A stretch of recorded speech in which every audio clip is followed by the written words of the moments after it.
Wants are competitive. क्या मतलब है? वॉन्ट्स आर कॉम्पिटिटिव का मतलब होता है कि ह्यूमन वॉन्ट्स एक दूसरे के साथ कंपीट करता है। समझ में आ रहा है? भूख भी लगा हुआ है, 500 रुपया पॉकेट में है और क्वेस्ट में जाके नया मूवी लगा है वो भी देख रहे हैं। दोनों ही वांट है और दोनों एक दूसरे के साथ कंपीट कर रहे हैं। फैसला करना है खा ले या जाके मूवी देख ले, टेंशन हो रहा है क्या करे। तो क्या हो रहा है? दोनों वांट एक दूसरे के साथ कंपीट कर रहे हैं। नाश्ता का पैसा मिला है लेकिन बाइक में दोस्त का पेट्रोल भी भराना है एक चक्कर मारने के लिए, तो अब क्या किया जाए? दोनों ही वांट है और दोनों एक दूसरे के साथ क्या कर रहे हैं? कंपीट कर रहे हैं कि पेट्रोल भी भराना जरूरी है और नाश्ता भी करना जरूरी है। तो दोनों एक दूसरे के साथ कंपीट करते हैं और वो वांट जो सबसे ज़्यादा अर्जेंट रहता है वो फुलफिल हो जाता है। अब कहीं जाना बहुत ज़्यादा ज़रूरी है बाइक लेके, तो नाश्ता उस दिन नहीं किया जाएगा। क्या है? इट इज सब्जेक्टिव है, ये पर्सन टू पर्सन चेंज होता है, वो सेम नहीं रहता है सबके लिए, है ना। अब घर में सास बहू वाला सीरियल चल रहा है, मम्मी के लिए बहन लोग के लिए बहुत यूटिलिटी पोजेस कर रहा है, बहुत इंपॉर्टेंट चीज़ है वो, हम लोग के लिए नहीं पोजेस कर रहे हैं। हम लोग आईपीएल देख रहे हैं, हम लोग के लिए आईपीएल बहुत यूटिलिटी पोजेस कर रहा है, घर के लेडीज़ लोग के लिए कोई यूटिलिटी पोजेस नहीं कर रहे वो, है ना। तो उन लोग को क्या देख रहा है फालतू का। तो यूटिलिटी सब्जेक्टिव है, हर चीज़ में सबको यूटिलिटी नज़र नहीं आता है। Utility is different from usefulness का मतलब है कि हर प्रोडक्ट जो यूटिलिटी पोजेस कर रहा है कोई ज़रूरी नहीं है कि वो यूजफुल हो। फॉर एग्जाम्पल शराबी जो है उसके लिए शराब यूटिलिटी पोजेस करता है, बट क्या शराब यूजफुल चीज़ है? नहीं, बट उस शराबी के लिए वो यूटिलिटी पोजेस कर रहे हैं ना। तो देखो शराब जो है उस शराबी के लिए यूटिलिटी पोजेस कर रहा है बट वो यूजफुल नहीं है। तो यहां से हम लोग को समझ में आता है हर कमोडिटी जो यूटिलिटी पोजेस कर रहा है जरूरी नहीं है कि वो यूजफुल हो, बट हर प्रोडक्ट जो यूजफुल है वो यूटिलिटी पोजेस करेगा ही करेगा।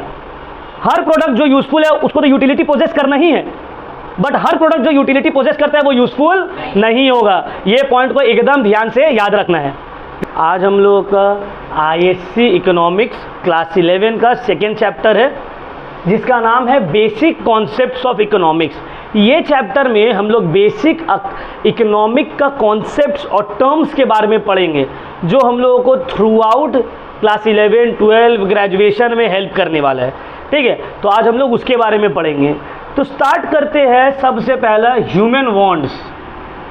ह्यूमन वांट्स का मतलब क्या है? What do you mean by human wants? अगर तुमसे पूछा जाए व्हाट इज ह्यूमन वांट तो तुम क्या आंसर दोगे इसका?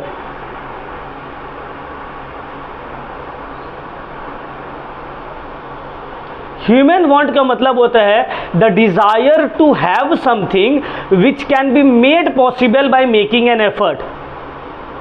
What do you mean by human want? Human want means the desire to have something which can be made possible by making an effort. For example, अब मेरा Dzire है कि हम एक नया फ़ोन खरीदे, तो अगर हम चाहे मेहनत करें पैसा खर्च करें तो फ़ोन खरीद सकते हैं, तो इसको बोला जाएगा वांट, ह्यूमन वांट। समझ में आ गया? अब देखो ह्यूमन वांट का दो कैटेगरी है। ह्यूमन वांट्स को दो कैटेगरी में डिवाइड किया गया है।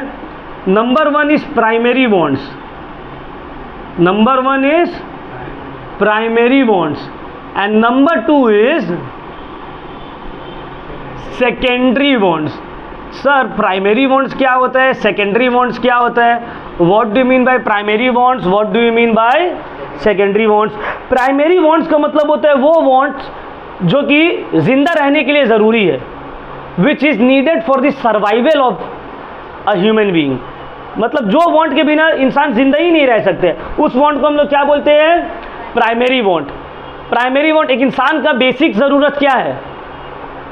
रोटी कपड़ा और मकान, फूड शेल्टर एंड क्लोथ्स, ये इंसान का बेसिक ज़रूरत है, इसके बिना इंसान गुजारा नहीं कर सकता है। इस वांट को हम लोग बोलते हैं प्राइमरी वांट्स। तो प्राइमरी वांट में क्या क्या आता है? रोटी कपड़ा मकान, है ना। अब आते हैं सेकेंडरी वांट। एक बार हमको रोटी कपड़ा मकान मिल गया, मेरा प्राइमरी वांट फुलफिल हो गया, तो अब हम क्या करेंगे? अब मेरा वांट हो जाएगा सेकेंडरी वांट्स। सेकेंडरी वांट्स मतलब अब हमको ऐशो आराम चाहिए। समझ में आ रहा है? अब हमको ऐशो आराम चाहिए, अब हमको राजा बन के रहना है। समझ में आ रहा है? सेकेंडरी वांट को फर्दर डिवाइड किया गया है दो पार्ट में। बोला गया है वांट फॉर कंफर्ट और दूसरा है want for luxuries. Want for comfort का क्या मतलब, वो वांट जो मेरा लाइफ को थोड़ा इजी बना दे, लाइफ को थोड़ा कंफर्टेबल बना दे। जैसे कि घर में सोफा लेकर आ गए, क्या बिना सोफा का घर में रहा नहीं जाएगा, रहा जाएगा, बट सोफा क्यों लेके आएगा, थोड़ा कंफर्टेबल के लिए। स्लीप वेल मैट्रेस लेके आ गए कि नॉर्मल गद्दा में सोया नहीं जाएगा, लेकिन ये गद्दा में अच्छा नींद आएगा बहुत। तो ये क्या हो गया, वांट फॉर कंफर्ट। अब है want for luxury, luxurious life जीना है, शाहरुख खान बन के जीना है, समझ में आ रहा है। तो अब मेरा वांट क्या रहेगा, लग्जरियस आइटम की तरह, लग्जरियस आइटम का लिए रहेगा जो कि बहुत एक्सपेंसिव रहता है और जो दिखाता है कि देखो हम अमीर है, आईफोन लेके घूम रहा है, कि नॉर्मल फोन से काम नहीं चलेगा, है ना। बट ये क्या है, लग्जरीज दिखाना है, भाई मेरा पास भी पैसा है। समझ में आ रहा है बात। डिस्कवर टीवीएस से भी काम हो जाएगा, लेकिन बुलेट लेके जाना है, ये क्या हो गया, वांट फॉर लग्जरीज। अब देखो ये कंफर्ट और लग्जरीज जो है ना, ये सब्जेक्टिव है। मेरे लिए जो कंफर्ट है वो किसी और के लिए लग्जरी है, मेरे लिए जो लग्जरी है वो किसी और के लिए कंफर्ट है। फॉर एग्जाम्पल, मेरे घर में मेरा इनकम के हिसाब से अगर हम एक कार खरीदते हैं तो वो मेरे लिए हो गया लग्जरी, है ना। क्यों, क्योंकि मेरा काम बाइक से ऑटो से भी चल सकता है, बट हम कार खरीद रहे तो ये हो गया लग्जरी। लेकिन अंबानी कार खरीद रहे तो उसके लिए क्यों लग्जरी हुआ, वो प्राइवेट प्लेन भी खरीद लेगा तो उसके लिए कंफर्ट का सामान है, वो लग्जरी का सामान नहीं है। समझ में आ रहा है मेरा बात। तो ये सब क्या है, ये सब सब्जेक्टिव है। तो ह्यूमन वांट समझ लो, what do you mean by human want. Human want का मतलब होता है the desire to have something, कोई चीज का चाहत जिसको एफर्ट डाल के तुम पूरा कर सकते हो। अब ह्यूमन वांट को क्लासिफाई किया गया है दो पार्ट में, एक है प्राइमरी, दूसरा है सेकेंडरी। प्राइमरी वांट का मतलब होता है वो वांट जिसके बिना इंसान गुजारा नहीं कर सकता है, सर्वाइव नहीं कर सकता है। बेसिक वांट जैसे कि रोटी, कपड़ा और मकान। जैसे ही मेरा प्राइमरी वांट फुलफिल होता है, हमको अब आराम चाहिए जिंदगी में, समझ में आ रहा है। रोटी, कपड़ा, मकान मिल गया, अब हमको सेकेंडरी वांट्स मेरा अराइज हो जाएगा। सेकेंडरी वांट मतलब वो वांट जो मेरा लाइफ को आसान बनाता है, कंफर्ट करता है। सेकेंडरी वांट का भी दो कैटेगरी है, एक है वांट फॉर कंफर्ट, एक है want for luxury. Want for comfort मतलब वो चीज़ों का वांट जो मेरा जिंदगी को कंफर्टेबल बनाता है। जैसे कि एक मिडिल क्लास फैमिली घर में सोफा ले लिया, ये हो गया want for comfort. Want for luxury मतलब जब वो सामान जिससे हम अपना वेल्थ को डिस्प्ले करते हैं, हम अपना अमीरी कैसे दिखाएं, ये सब सामान के थ्रू। समझ में आ रहा है। एक लग्जरी गाड़ी ले लिया, ऑडी ले लिया, BMW ले लिया, ये क्या हो गया, want for luxury, luxuries thing का वांट। अब ये want for comfort and luxury जो है ये सब्जेक्टिव है। किसी के लिए हो सकता है 2 व्हीलर भी लग्जरी है और किसी के लिए हो सकता है प्राइवेट जेट भी कंफर्ट है ना। एक आदमी जो महीना का 10,000 कमा रहा है, उसके लिए एक बुलेट बाइक लेना भी लग्जरी है। बट अंबानी जिसका करोड़ों billions and millions of dollar है, उसके लिए प्राइवेट जेट भी जो है वो कंफर्ट वाला सामान है, लग्जरी वाला सामान नहीं है। क्लियर हो गया मेरा पॉइंट, ये वाला पूरा चीज समझ में आ गया। चलो अब हम लोग आगे बढ़ते हैं। चलो अब आते हैं ह्यूमन वांट्स का फीचर्स। फीचर्स ऑफ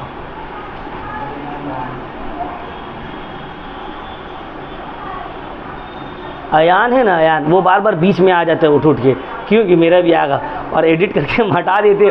ओ भाई मेरा फोटो नहीं आ रहा है, अब क्या कर रहे हैं। तो ह्यूमन वांट्स के क्या क्या फीचर्स है, what are the features of human wants. पहला है wants are unlimited. Human wants क्या है, अनलिमिटेड है। ह्यूमन वांट्स का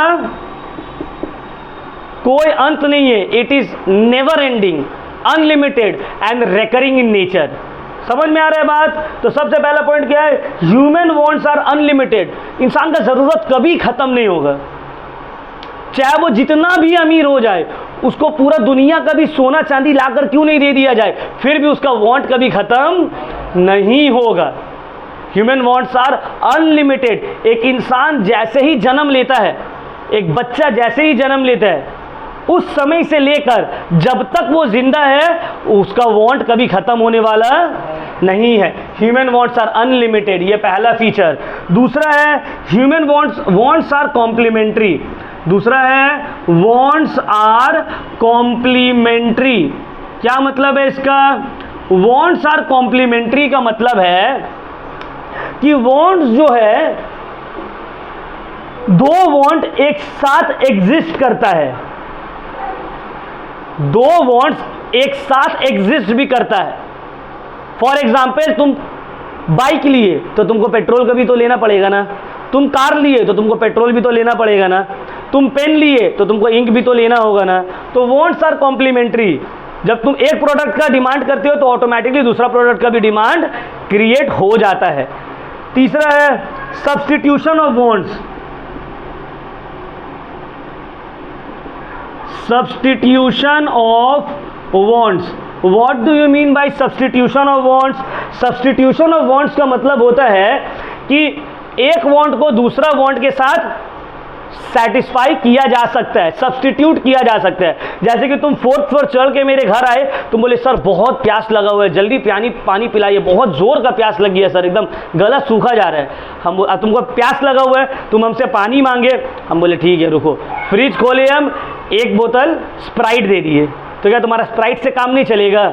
हाँ चल जाएगा, है ना। और कुछ अरे डेली आके प्यास लगा है बोलने होगा, है ना। तो क्या होगा, एक वांट को दूसरे वांट के साथ सब्स्टिट्यूट किया जा सकता है। Wants can B substituted with one another.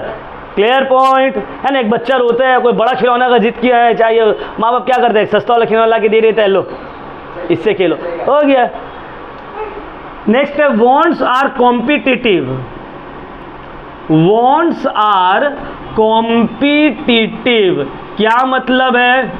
Wants are competitive का मतलब होता है कि ह्यूमन वांट्स एक दूसरे के साथ कंपीट करता है। समझ में आ रहा है? भूख भी लगा हुआ है, 500 रुपया पॉकेट में है और क्वेस्ट में जाके नया मूवी लगा है वो भी देख रहे हैं, दोनों ही वांट है और दोनों एक दूसरे के साथ कंपीट कर रहे हैं। फैसला करना है, खा ले या जाके मूवी देख ले, टेंशन हो रहा है क्या करे। तो क्या हो रहा है, दोनों वांट एक दूसरे के साथ कंपीट कर रहे हैं। नाश्ता का पैसा मिला है लेकिन बाइक में दोस्त का पेट्रोल भी भराना है एक चक्कर मारने के लिए, तो अब क्या किया जाए? दोनों ही वांट है और दोनों एक दूसरे के साथ क्या कर रहे हैं? कंपीट कर रहे हैं कि पेट्रोल भी भराना ज़रूरी है और नाश्ता भी करना ज़रूरी है। तो दोनों एक दूसरे के साथ कंपीट करते हैं और वो वांट जो सबसे ज़्यादा अर्जेंट रहता है वो फुलफिल हो जाता है। अब कहीं जाना बहुत ज़्यादा ज़रूरी है बाइक लेके, तो नाश्ता उस दिन नहीं किया जाएगा, क्या है, ठीक है। नेक्स्ट है wants multiply. Wants multiply, what do you mean bye wants multiply? Human wants multiply होता है। जब बच्चा थे 10 रुपया टिफिन का मिलता था, क्या खुशी, अरे बाप 10 रुपया मिल गया, जाके पूरा कैंटीन खरीद लेंगे। जैसे जैसे बड़ा होते गए ज़रूरत भी बढ़ते गया। अभी अगर पापा से पैसा मांगे और पापा 10 का नोट दे रही है तो गुस्सा आ जाएगा, क्या 10 में होगा क्या? क्यों? वांट्स मल्टीप्लाई हो गया, अब हमको और ज़्यादा चीज़ों का ज़रूरत है। तो ह्यूमन वांट्स क्या होते हैं, टाइम के साथ वो मल्टीप्लाई होते रहता है, ठीक है। वांट्स रेकर। वांट्स रेकर, रेकर का मतलब रीअकर। कुछ वांट्स जो है वो रेकरिंग इन नेचर होते हैं, अभी उसको फुलफिल कर दिए फिर बाद में उसको फुलफिल करना पड़ेगा। जैसे कि खाना, भूख लगा, सुबह को उठ के खा लिए तो क्या ज़िंदगी भर और खाओगे नहीं, दिन में फिर भूख लग जाएगा, दिन में खा लिए रात में फिर भूख लग जाएगा। समझ में आ रहा है? तो ये वांट क्या हो गया, रेकरिंग इन नेचर है। क्लियर हो गया point. Some wants can be postponed. Some wants can be postponed. देखो कुछ वांट को तुम पोस्टपोन्ड कर सकते हो बट कुछ को नहीं। भूख लगा, 1 घंटा 2 घंटा 3 घंटा रुक लेंगे, उससे ज़्यादा थोड़ी रुक सकेंगे, ज़्यादा उसको पोस्टपोन्ड नहीं किया जा सकता। एक जूता चाहिए, ठीक है, उसको पोस्टपोन्ड किया जा सकता है, अगला महीना खरीद लेंगे, ईद में खरीद लेंगे, है ना। Wants differ in their urgency. Wants यार है ना नीचे, अरे वांट्स डिफर इन अर्जेंसी। देखो ज़रूरत तो बहुत सारा है, सबका घर में बहुत ज़रूरत रहता है, तो हर ज़रूरत पूरा होता है क्यों? क्योंकि हर ज़रूरत अर्जेंट नहीं होता है। तुम बोले पापा, आप बोले थे 10 पास कर लोगे बाइक दिला देंगे, 10 तो पास कर लिए, है ना। उसी वक्त तुम्हारा एडमिशन भी करवाना है पापा को 11 के एडमिशन का फीस भी देना है और पापा को वो वादा भी पूरा करना है कि 10 पास कर लोगे तो बाइक दिलाएंगे। अब दोनों ही वांट है, दोनों में से ज़्यादा अर्जेंट कौन सा है? एडमिशन करवाना है ना। अब पापा ऐसे नहीं करेंगे, ठीक है बाबू अगला साल एडमिशन करा लेंगे, चलो इस साल बाइक दिला दे रहे, नहीं पापा क्या बोलेंगे, बाइक हम बाद में दिला दे रहे, अभी एडमिशन का पैसा नहीं है, एडमिशन करवा लेते हैं ना। तो वांट्स क्या करते हैं, सब वांट्स का अलग अलग अर्जेंसी रहता है। कोई बहुत अर्जेंट वांट रहता है, मान लो फॉर एग्जांपल किसी के फैमिली में कोई बीमार पड़ गया, अब उसको डॉक्टर बोला एडमिट कराना, ये एकदम अर्जेंट वांट है। और वहीं पे एक स्टूडेंट है जिसको बोल रहा है कि हम लोग तुमको फॉरेन ट्रिप में लेके जा रहे हैं, इतना पैसा लगेगा, तो घर का गार्जियन क्या देखेगा, ये ज़्यादा अर्जेंट नहीं है, ये अर्जेंट है, जान का मामला है, तो यहाँ पे ये वांट अर्जेंट है, इसको जल्दी फिलअप करना पड़ेगा। समझ में आ रहा है, वांट जो है अपना अर्जेंसी में डिफर करता है। Clear point. तो ये 8 पॉइंट कम से कम आपको याद रखना है, बुक में 10 है, हम आपको ये 8 एक्सप्लेन किए, ठीक है। किसी में भी कोई डाउट, चलो बहुत अच्छा। नेक्स्ट हम लोग आगे बढ़ते हैं कंजम्पशन में। What do you mean bye consumption? Consumption word का मतलब इस्तेमाल करना, ठीक है, सही बोला वो, कंज्यूम करना कुछ। Consumption is the act of using goods and services, goods and services को यूज करना, कंज्यूम करना, इसी को क्या बोलते हैं, कंजम्पशन। Clear point. कंजम्पशन को हम लोग और भी एक नाम से बोल सकते हैं, ये तो होगी एकदम सिंपल से डेफिनेशन जो हम तुम लोग को बोले, consumption is the act of using goods and services to satisfy human wants, या फिर consumption is the direct use of goods and services in satisfying human wants. Goods and services को यूज करके अपना जरूरत को पूरा करना, अपना वांट्स को फुलफिल करना, अपने आप को सेटिस्फाई करना, इसी को क्या बोला जाता है, कंजम्पशन। भूख लगा, खाना खा लिए, तो क्या हुआ ये, कंजम्पशन। बीमार पड़े, दवाई ले लिए, ये क्या हो गया, कंजम्पशन। आईपीएल देखने का दिल किया, टिकट खरीद के ईडन चले गए, ये क्या हो गया, कंजम्पशन। सर्विसेज कंज्यूम कर रहे हो तुम, गुड्स कंज्यूम कर रहे हो, क्यों, अपना वांट्स को सेटिस्फाई करने के लिए। क्लियर हो गया पॉइंट। अब यहीं पे एक टर्म आता है, कंजम्पशन है ना, इसी के साथ अगर हम जोड़ देते हैं एक और वर्ड, इसका नाम है sustainable consumption. Sir consumption word का मतलब तो समझ में आता है, ये सस्टेनेबल कंजम्पशन कहाँ से आ गया है? ईवीएस किसका किसका था 10 में? सब मैथ्स में था। तब तुम लोगों को सस्टेनेबल कंजम्पशन का मतलब नहीं पता होगा। इधर सस्टेनेबल कंजम्पशन का मतलब होता है using goods and services, using the resources in such a way that the needs of the or the wants of the present generation is fulfilled without having an adverse impact on the planet and keeping the resources for the needs of the future generation as well. Sustainable consumption का मतलब होता है कि हम सामान को इस तरह से कंज्यूम करें, रिसोर्सेज को इस तरह से यूज करें कि मेरा ज़रूरत प्रेजेंट जो लोग हैं उन लोग का ज़रूरत पूरा हो जाए, इन्वायरमेंट में कुछ खराब इम्पैक्ट भी ना पड़े मेरे कंजम्पशन के वजह से, और ना ही आने वाला जनरेशन के लिए कुछ नुकसान हो। समझ में आ रहा है बात? फॉर एग्जाम्पल फॉसिल फ्यूल्स, अब फॉसिल फ्यूल्स हम लोग यूज़ करते हैं, अब फॉसिल फ्यूल्स को हम लोग इतना यूज़ करें जितना में अपना काम हो जाए, इन्वायरमेंट खराब नहीं होए और आने वाला जनरेशन के लिए भी बचे।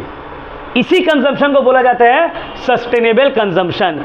अब मान लो 4 दोस्त मिल के गया बिरयानी खाने, ठीक है, अब 2 दोस्त पहले आ गया, 2 दोस्त बाद में आ रहे हैं, 2 दोस्त पहले आ गया, 2 दोस्त बाद में आ रहा है, वो दोनों फ़ोन करके बोला हाँ ते लोग ऑर्डर करके मंगवा, हम लोग आ रहे हैं।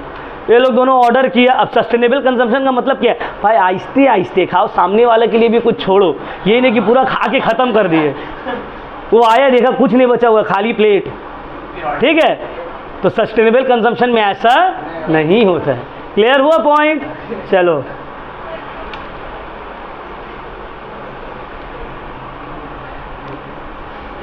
अब कंजम्पशन का कुछ इम्पोर्टेंस है, कंजम्पशन का कुछ इम्पोर्टेंस है या सिग्निफिकेंस है, इम्पोर्टेंस है या सिग्निफिकेंस है। सर क्या इम्पोर्टेंस है या क्या सिग्निफिकेंस है कंजम्पशन का? पहला, कंजम्पशन जो है, पहला consumption is the primary motive for all economic activities. कोई भी इकोनॉमिक एक्टिविटी किया जाता है, गुड्स एंड सर्विसेज बनाया जाता है, क्यों? सजाने के लिए, कंज्यूम करने के लिए, दिखाने के लिए, सिर्फ कंज्यूम करने के लिए। हम कुछ सामान बना रहे हैं या सर्विसेज प्रोड्यूस कर रहे हैं। क्यों? ताकि लोग उसको कंज्यूम करें। तो कंजम्पशन एक प्राइमरी मोटिव है ऑल इकोनॉमिक एक्टिविटीज़ का, पहला पॉइंट। दूसरा, consumption is the end process of economic activity. Economic activity का एंड प्रोसेस क्या है? कंजम्पशन। एक बार गुड्स एंड सर्विसेज कंज्यूम हो गया, economic activity fulfil. Clear point. Next है, कंजम्पशन जो है ये standard index of standard of living है। हम जो चीज़ कंज्यूम कर रहे हैं, जो गुड्स एंड सर्विसेज हम कंज्यूम कर रहे हैं, क्या एक करोड़पति आदमी भी वही गुड्स एंड सर्विसेज कंज्यूम करेगा? नहीं। तो हम लोग दोनों का जो कंजम्पशन पैटर्न का डिफरेंस है, यही हम लोगों का स्टैंडर्ड ऑफ लिविंग दिखाता है। हम पहन रहे कोहिनूर मार्केट से 500 रुपये वाला जीन्स, अब तुम पहन रहे हो जाके क्वेस्ट मॉल से लेके 5000 वाला जीन्स, तो तुम्हारा स्टैंडर्ड ऑफ लिविंग, तुम्हारा कंजम्पशन हाई है, तुम्हारा स्टैंडर्ड ऑफ लिविंग हाई है, मेरा स्टैंडर्ड ऑफ लिविंग लो है। समझ में आ रहा है बात? क्लियर हो रहा है? तुम्हारा कंजम्पशन तुम्हारा स्टैंडर्ड ऑफ लिविंग दिखाता है।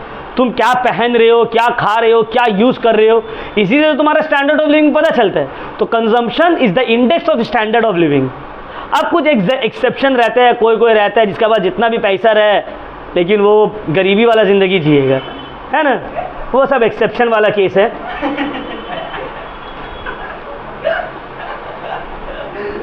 अच्छा, नेक्स्ट है, consumption is the major determination of employment. हम गुड्स एंड सर्विसेज बना रहे हैं, कंज्यूम ही नहीं होगा तो एम्प्लॉयमेंट कैसे जनरेट होगा?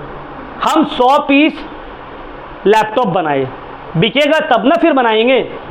कंज्यूम ही नहीं होगा, सेल ही नहीं होगा तो हम और बनाएंगे नहीं, एम्प्लॉयमेंट जनरेट होगा नहीं।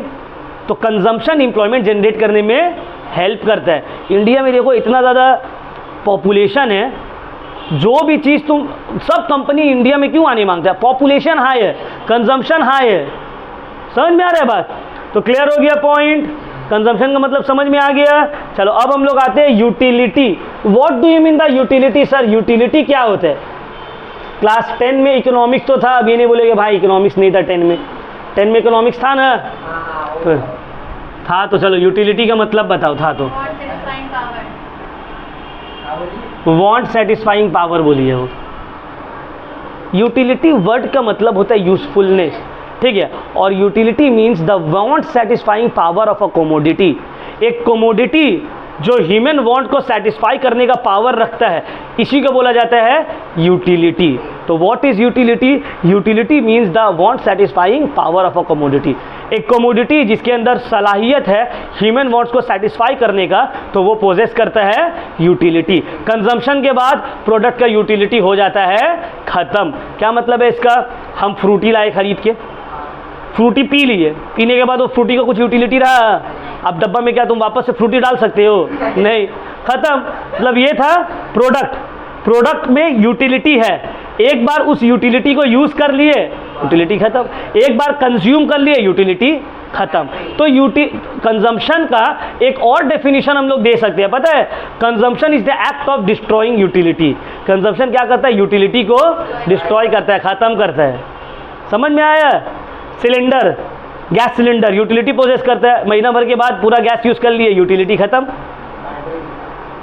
क्लियर हो गया? तो what is utility? Utility means usefulness, it is the want satisfying power of a commodity. अब आते हैं इसका फीचर्स में। What are the features of utility? Sir utility का क्या फीचर्स है? यूटिलिटी का बहुत फीचर्स है। क्या क्या फीचर्स है? पहला, यूटिलिटी इज सब्जेक्टिव। पहला क्या फीचर है? Utility is subjective. क्या मतलब है सर ये वर्ड का? यूटिलिटी इज सब्जेक्टिव का क्या मतलब है?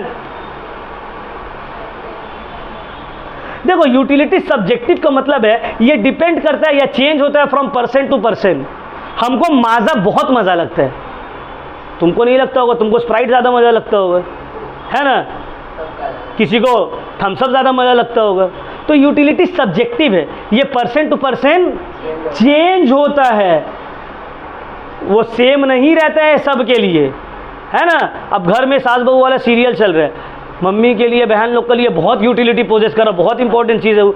हम लोग के लिए नहीं पोजेस कर रहा है। हम लोग आईपीएल देख रहे हैं, हम लोग के लिए आईपीएल बहुत यूटिलिटी पोजेस कर रहा है। घर के लेडीज़ लोग के लिए कोई यूटिलिटी पोजेस नहीं कर रहा है वो, है ना? तो उन लोग को क्या देख रहा है फालतू का। तो यूटिलिटी सब्जेक्टिव है, हर चीज़ में सबको यूटिलिटी नज़र नहीं आता है। दूसरा, utility is not measurable. Utility is not measurable, हम इसको थोड़ा एक्सटेंड कर रहे हैं, इन कार्डिनल नंबर्स, इन कार्डिनल नंबर्स। क्या मतलब है इसका? यूटिलिटी को तुम मेजर नहीं कर सकते हो। अभी हम तुमको कोल्ड ड्रिंक पिलाए, तुम बोलोगे, या तुमको हम बिरयानी खिलाए, तुम बोलोगे यूटिलिटी पोजेस किया, तुम बोलोगे हाँ सर मज़ा तो आया, यूटिलिटी तो पोजेस किया। हम बोलेंगे कितना मज़ा आया, तुम बोलोगे बहुत मज़ा आया। लेकिन तुम कोई नंबर में बोल सकते हो सर 70% मज़ा आया या 30% मज़ा आया? नहीं। क्यों? क्योंकि utility is not measurable in cardinal numbers. Utility को तुम नंबर्स में मेजर नहीं कर सकते हो, ठीक है? Utility is not measurable in cardinal numbers. चलो नेक्स्ट, यूटिलिटी इज रिलेटिव। क्या हुआ? अच्छा देखो नेक्स्ट पॉइंट, ये इंपॉर्टेंट पॉइंट है। Utility is different from usefulness. देखो ये पॉइंट का मतलब क्या है? Utility is different from usefulness का मतलब है कि हर प्रोडक्ट जो यूटिलिटी पोजेस कर रहा है, कोई ज़रूरी नहीं है कि वो यूजफुल हो। फॉर एग्जाम्पल शराबी जो है उसके लिए शराब यूटिलिटी पोजेस करता है, बट क्या शराब यूजफुल चीज़ है? नहीं, बट उस शराबी के लिए वो यूटिलिटी पोजेस कर रहे हैं ना। तो देखो शराब जो है उस शराबी के लिए यूटिलिटी पोजेस कर रहा है, बट वो यूजफुल नहीं है। तो यहां से हम लोगों को समझ में आता है हर कमोडिटी जो यूटिलिटी पोजेस कर रहा है जरूरी नहीं है कि वो यूजफुल हो, बट हर प्रोडक्ट जो यूजफुल है वो यूटिलिटी पोजेस करेगा ही करेगा। हर प्रोडक्ट जो यूजफुल है उसको तो यूटिलिटी पोजेस करना ही है, बट हर प्रोडक्ट जो यूटिलिटी पोजेस करता है वो यूजफुल नहीं होगा। ये पॉइंट को एकदम ध्यान से याद रखना है। Clear point? चलो, नो मॉरल और legal connotations, no moral and legal connotations. क्या मतलब है नो मॉरल और लीगल कोनोटेशंस का? यूटिलिटी का मॉरल और लीगल कोई कनेक्शन नहीं है। अब देखो मॉरली तो शराब पीना गलत है, बट यूटिलिटी पोजेस कर रहे हैं ना, यूटिलिटी को तुम्हारा मोरालिटी से कोई लेना देना नहीं है। अब एक इंसान कोई नशा कर रहा है, ठीक है, तो उसके लिए वो यूटिलिटी पोजेस कर रहा है, बट मॉरली वो लीगली भी हो सकता है वो गलत हो। समझ में आ रहा है बात? तो यूटिलिटी का मॉरल और लीगल चीज़ से कोई लेना देना नहीं कि ये मॉरली गलत है तो ये नहीं कर सकते हैं। नहीं, भले मॉरली गलत रहे, इलीगल रहे, बट अगर कोई प्रोडक्ट यूटिलिटी पोजेस कर रहा है तो वो कर रहा है। क्लियर हो गया पॉइंट? अच्छा नेक्स्ट है लास्ट, यूटिलिटी इज एब्स्ट्रैक्ट। क्या मतलब है सर इसका? Utility is abstract. एब्स्ट्रैक्ट का मतलब क्या है? जो देखा और छुआ जा नहीं सकता। यूटिलिटी पोजेस तो कर रहे, तुम खाना खाए तुम्हारा भूख मिटा, यूटिलिटी पोजेस किया वो खाना, बट क्या वो नज़र आता है कितना यूटिलिटी पोजेस कर रहे हैं? यूटिलिटी फील करने वाला चीज़ है, वो देखने और टच करने वाला चीज़ नहीं है। ये सब क्या हो गया? These are all the features of utility. इसमें से किसी में भी डाउट है आपको? नहीं। चल नेक्स्ट हम लोग आते हैं total utility and marginal utility में। नेक्स्ट हम लोग पढ़ेंगे total utility and marginal utility.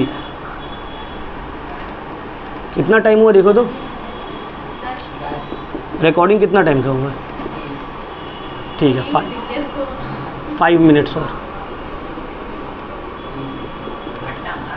Now what do you mean by total utility and marginal utility? Total utility का मतलब होता है कि एक फिक्स्ड क्वांटिटी कुछ कंज्यूम करने से टोटल तुमको कितना यूटिलिटी ऑब्टेन्ड हो रहा है उसको बोला जाता है टोटल यूटिलिटी। और मार्जिनल यूटिलिटी का मतलब होता है हर यूनिट से कितना यूटिलिटी मिल रहा है उसको बोला जाएगा मार्जिनल यूटिलिटी। अब इसको समझाने के लिए एक एग्जाम्पल देना होगा तो ये पूरा क्लियर सही से समझ में आएगा। मान लो घर में 5 मैंगो आया। कितना मैंगो आया? 5 मैंगोज आया, ठीक है। तुम पहला मैंगो खा लिए, क्या हुआ? बहुत दिल कर रहा है यार हमको मैंगो खाने का, पता है।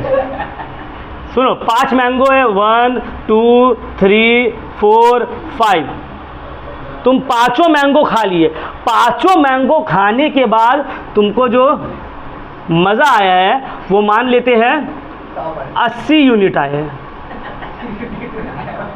80 यूनिट यूटिलिटी तुमको मिला है। क्लियर हो गया? 5 मैंगो खाने के बाद तुमको कितना यूटिलिटी मिला? 80 यूनिट। ये हो गया total utility after consuming 5 unit of mango. पर यूटिलिटी के एक रूल है। अभी हम अगर तुमको एक जोक सुनाते, बहुत फनी, तुमको मज़ा आएगा, बहुत हंसोगे, है ना? फिर संगे संग हम वही जोक को रिपीट करते हैं तो तुम पहले से कम हंसोगे।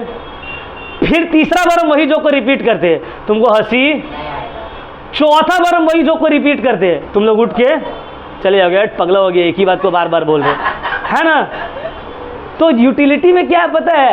As you go on consuming a particular commodity, the marginal utility obtained from each unit goes on decreasing. जब हम पहला मैंगो पापा लेके आए, पहला खाए, पेट हो गया एकदम फुल, बहुत मज़ा आया, जी भर गया, हमको मान लेते हैं 20 यूनिट यूटिलिटी ऑब्टेन्ड हुआ। समझ में आ रहा है? अच्छा 30 मान लेते हैं, चलो 30 यूनिट यूटिलिटी ऑब्टेन्ड हुआ। क्लियर हो रहा है? जब पापा दूसरा मैंगो बोले खा लो बेटा, कोई बात नहीं है। जब हम दूसरा मैंगो खाए तो हमको पहला मैंगो से कम मज़ा आया हुआ होगा, पहला मैंगो की तरह तो मज़ा नहीं आया होगा। तो हमको जो है यहाँ से 20 यूनिट यूटिलिटी ऑब्टेन्ड हुआ। ठीक है, तो ये हो गया 30 से बढ़ के 50। अब देखो फर्स्ट यूनिट से हमको कितना यूटिलिटी ऑब्टेन्ड हुआ था? 30। दूसरा से कितना हुआ है? 20। 50 माइनस 30 इज इक्वल टू 20। तीसरा जब हम मैंगो खाए तो हमको उतना मज़ा नहीं आया, थोड़ा आया, टोटल यूटिलिटी बढ़ गया 60। मतलब ये थर्ड यूनिट ऑफ मैंगो से हमको कितना यूटिलिटी मिला? 60 माइनस 50, 10 यूनिट हमको यूटिलिटी मिला है। जब हम फोर्थ मैंगो खाए तो हमको कुछ मज़ा ही नहीं आया। जब हम फोर्थ मैंगो खाए तो हमको कुछ फ़र्क ही नहीं पड़ा, मेरा पेट ऑलरेडी फुल था, तो मेरा यूटिलिटी उतना ही रहा जितना था। समझ में आ रहा है बात? तो यहाँ पे मार्जिनल यूटिलिटी क्या हो गया? 0। कि भाई कोई भी मार्जिनल यूटिलिटी। अब पापा को प्यार आ रहा था बहुत ज़्यादा, पापा बोले खा लो ना 5वां भी बाबू प्लीज़ खा लो, तो हम ज़बरदस्ती खा लिए। अब जैसे तैसे करके खाए और उठे, बेसन में गए, उल्टी होना चालू। तो अब क्या हुआ? टोटल यूटिलिटी बढ़ने की जगह उल्टा घट गया। जो 60 था अब हो गया वो 55। तो यहाँ पे मार्जिनल यूटिलिटी कितना हो गया? 55 माइनस 60 माइनस 5। क्लियर हो रहा है पॉइंट? पूरा कॉन्सेप्ट समझ में आया तुम लोग को? ये वाला पूरा कॉन्सेप्ट समझ में आया? Total utility, marginal utility. हाँ, टोटल यूटिलिटी का मतलब क्या होता है? The total amount of satisfaction obtained by consuming a specified unit of a commodity. Marginal utility का मतलब क्या होता है? Utility obtained from each additional unit. Each additional unit जब तुम कंज्यूम कर रहे हो तो उससे जो यूटिलिटी मिल रहा है उसको हम लोग क्या बोलते हैं? Marginal utility. इसको डिटेल में क्लास 12 में पढ़ेंगे, थ्योरी ऑफ कंज्यूमर बिहेवियर में। अभी इतना ही है। क्लियर हो गया पॉइंट? अच्छा एक चीज़ नोटिस कर रहे हो तुम लोग, मार्जिनल यूटिलिटी घटते जा रहा है जैसे जैसे हम कंजम्पशन बढ़ा रहे। पहला खाए तो 30, दूसरा में 20, तीसरा में 10, चौथा में 0, पाँचवा में तो -5 हो गया। As we are increasing our consumption, the marginal utility obtained from each unit is decreasing. The marginal utility obtained from each unit is decreasing. इसी फिनोमिना को बोला जाता है, इसी फिनोमिना को क्या बोला जाता है? Law of diminishing marginal utility. बहुत अच्छा, यस, क्लियर हो गया पॉइंट? तो what is law of diminishing marginal utility? The law of diminishing marginal utility states as we go on consuming a particular commodity, the marginal utility obtained from each unit goes on decreasing. Clear हो गया point? तो आज के लिए हम लोग इतना ही करेंगे, नेक्स्ट क्लास से फिर हम लोग ये चैप्टर को कंटिन्यू करेंगे। कोई भी डाउट?